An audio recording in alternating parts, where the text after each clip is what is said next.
There are circumstances when sand eels are in very shallow water, sometimes not even enough to completely cover the backs of fish feeding on them. So you may see striped bass in the shallows with literally their dorsal fins and or their tails sticking up out of the water and tilting themselves upward a bit, rooting sand eels out of a sandy bottom. In a circumstance like that, the fish are often so spooky, understandably so since they're practically on dry land, that anything that splashes loudly will spook them right off the flats. To combat that, like you would with bonefish in very shallow water, you use a very lightweight fly, but you want something also that looks like a sand eel.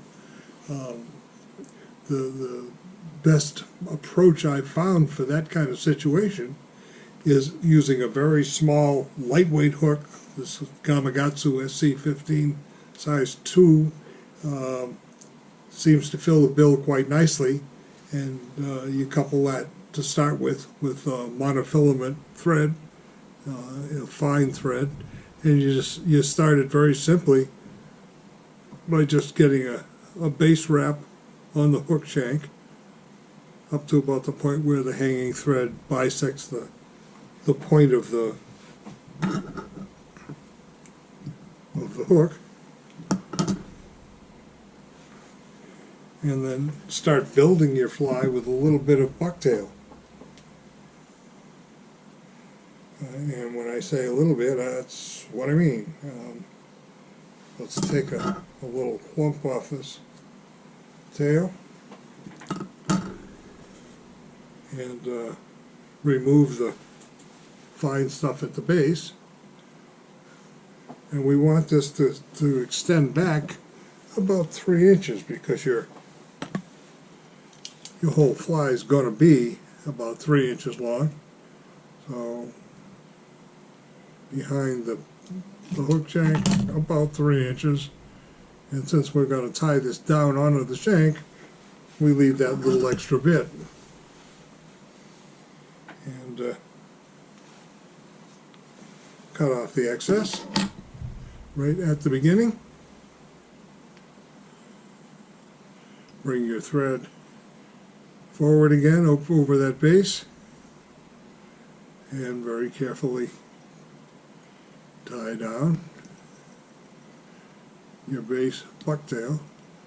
It's very, very sparse. And then make sure it's tied down solidly so nothing's going to move.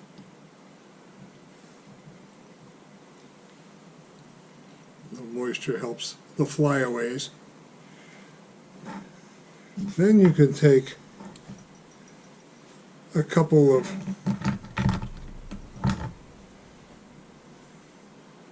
very thin saddle hackles, which is the norm these days. It's pretty hard to find anything that isn't very thin when you start looking at genetics.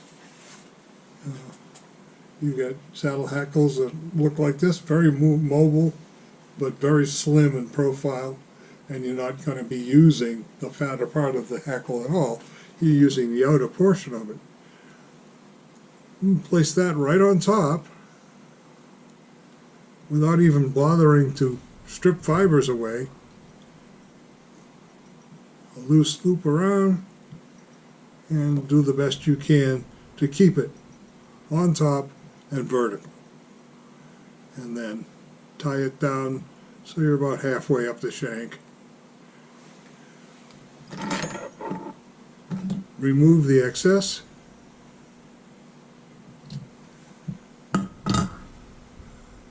This is a pretty quick fly to tie.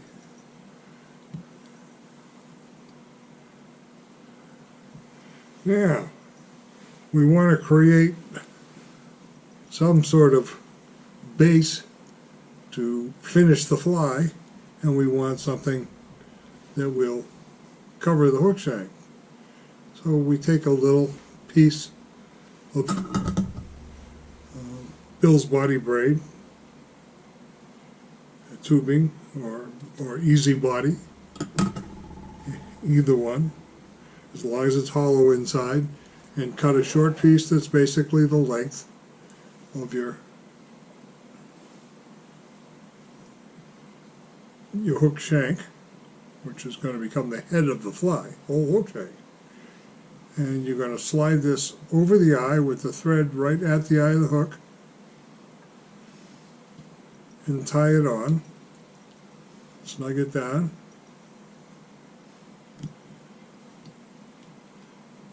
And then bring the thread back to the base of your tail.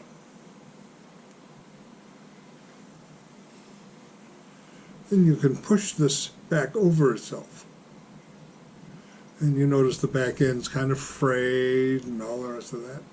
But that's not really a problem because you can pinch all that and then grab it with the thread. It gives you your basic head shape. And monofilament will certainly disappear if you coat it with a finish. You just don't see it anymore. So you can wrap it nicely and you can tie it off right back there, or you can add other things to it. In this case, we're going to take some peacock herl so that we darken the back of this fly to match naturals. We'll get 3 strands or so. I think I've got 3 strands left on this.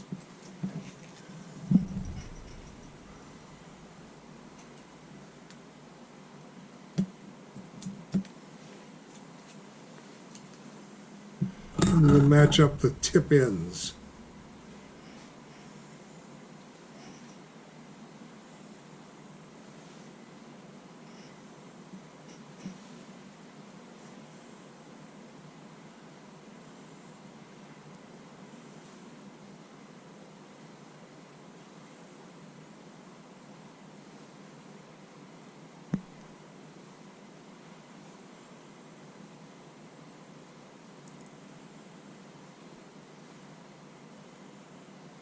One, two,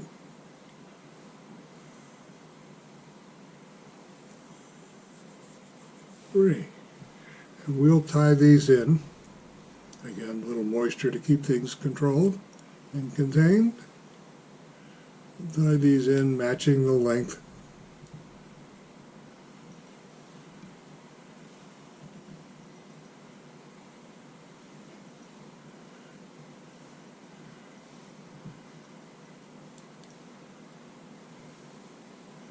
But of course the color needs to be on the whole fly. So if you just bring your thread forward, take a turn around the back of the eye, pull the peacock herl up and over, and remembering that monofilament thread disappears when you put finish over it, you can just wrap that right back to the base of the tail, pull this back up over again, tie it down,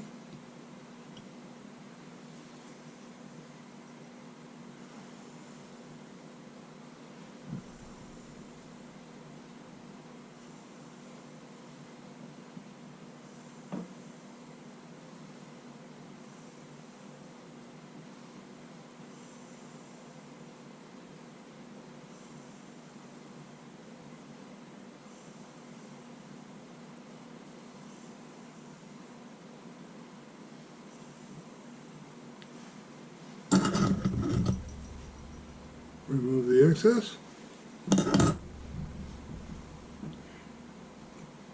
and a couple of turns again helps keep everything in place.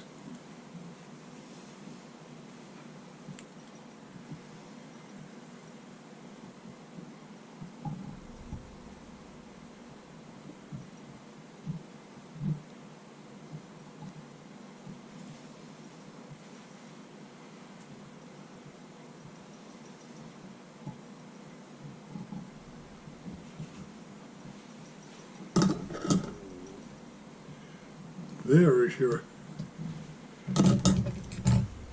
basic fly.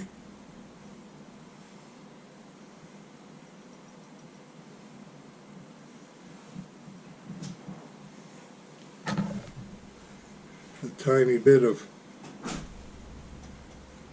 quick drying cement to hold the eyes in place.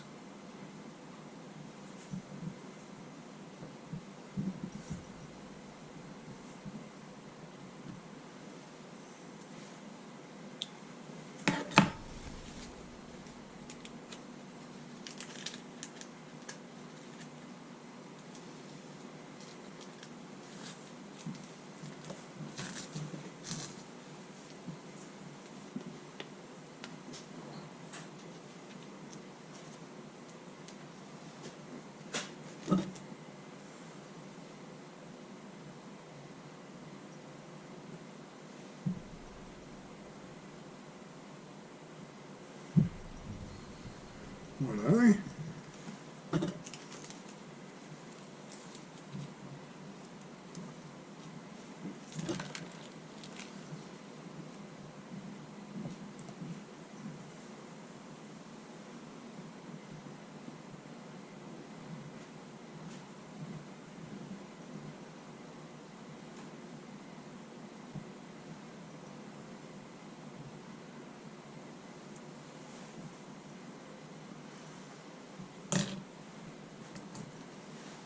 Did a little bit of water filament into a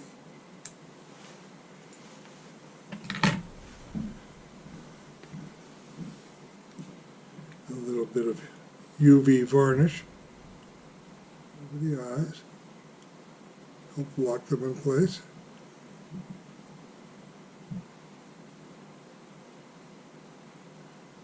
And over the rest of the head, including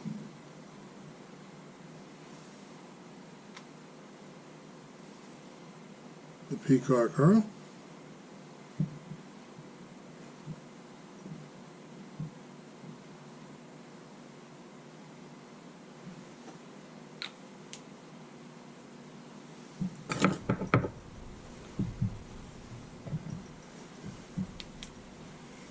Now you have a very lightweight sand eel. The head is heavy enough so that it will head for the bottom head first, almost like weighted, but it's not going very far. Even if there's a fair current flowing over very shallow water, it will get down there because the weight of that UV material is adequate. Make it do that. These flies, when finished, are very easy to make, very uniform, and it takes so little time to make them when you're really starting to crank them out that it takes far less time to create the fly than it takes to lose it. One of the all-time great tenets of fly tying. Enjoy.